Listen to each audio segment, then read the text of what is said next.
बिस्मिल्लाहिर्रहमानिर्रहीम। अस्सलामुअलैकुम, खुशामदीद आप सबको मेरे चैनल पे। और आप सबको बहुत बहुत मीठी ईद मुबारक। और यहाँ पे मैंने रात को मीठा बना लिया था जो कि अब बिल्कुल चिल और यम हो गया था। और यहाँ पे मैंने जल्दी से जो है ना दही फुलियाँ बना रही थी क्योंकि अफ्तारी कह रही हूँ। यहाँ पे हम लोग की दावत थी और दावत में ये सारी चीज़ें ना हो ऐसा हो नहीं सकता। यहाँ पे मैंने फटाफट से जो है ना चीनी डाली, नमक डाला, ज़ीरा डाला और थोड़ा सा चाट मसाला डाला और थोड़ी सी चीज़ और हरी मिर्चें डाली, हरा धनिया डाला, मिक्स किया, वेजिटेबल्स डाली, उसके अंदर दही फुलियाँ डाली, इसे मिक्स किया और इसे साइड पे रख लिया क्योंकि ईद जो है ना की जो दावत होती है उसमें जल्दी जल्दी काम हो जाए ना तो मज़ा आता है, क्योंकि फिर हम सबको ईदी भी लेनी होती। तो आप मुझे बताइएगा कि आप लोगों में से किसको कितनी कितनी ईदी मिली।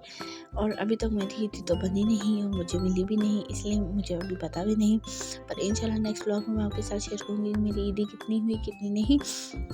और यहाँ मैं जो है ना फुलियाँ डाल रही थी अंदर और जल्दी जल्दी मैंने फटाफट से बनाया। मुझे ऐसा लग रहा था जैसे अफ्तारी का टाइम पर अफ्तारी नहीं थी और यहाँ पे मेहमान आने वाले थे, इसलिए मैंने कहा जल्दी से हम फटाफट से सारा कुछ तैयार करें, आपके साथ शेयर करें। और ये मैंने अकेले सारी दावत जो है ना मैनेज की है। पर आप मुझे ज़रूर बताइएगा कि आपको कैसी लगी। यहाँ पे मेरी दही फुलियाँ हो गई थी रेडी। यहाँ पे जो है ना अम्मी बना रही थी द्रोपड़े, जो कि हमारी जो है ना ईद पे लाजमी बनती हैं।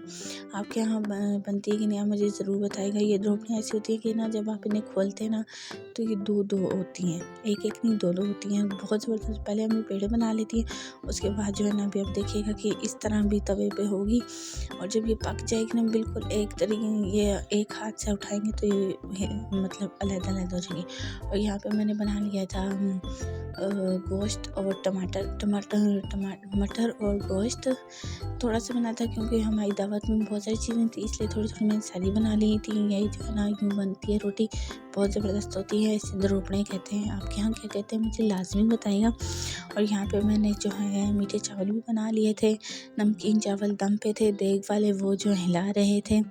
और यहाँ पे जो है चना चाट भी रेडी थी क्योंकि थोड़ी चना चाट यहाँ रखी थी, बाकी मैंने फ्रिज में रख दी थी। उम्मीद करती हूँ आपको मेरा ये ब्लॉग पसंद आया होगा। लाइक शेयर सब्सक्राइब करेगा, अपना ख्याल रखिएगा, मुझे दुआ में याद रखिएगा। मीठी ईद है तो सबको याद रखिएगा, मीठा मीठा बोला करें, मीठा मीठा खाया करें। अल्लाह पाक से यही दुआ है कि अल्लाह पाक सबको हमेशा खुश और आबाद रखें।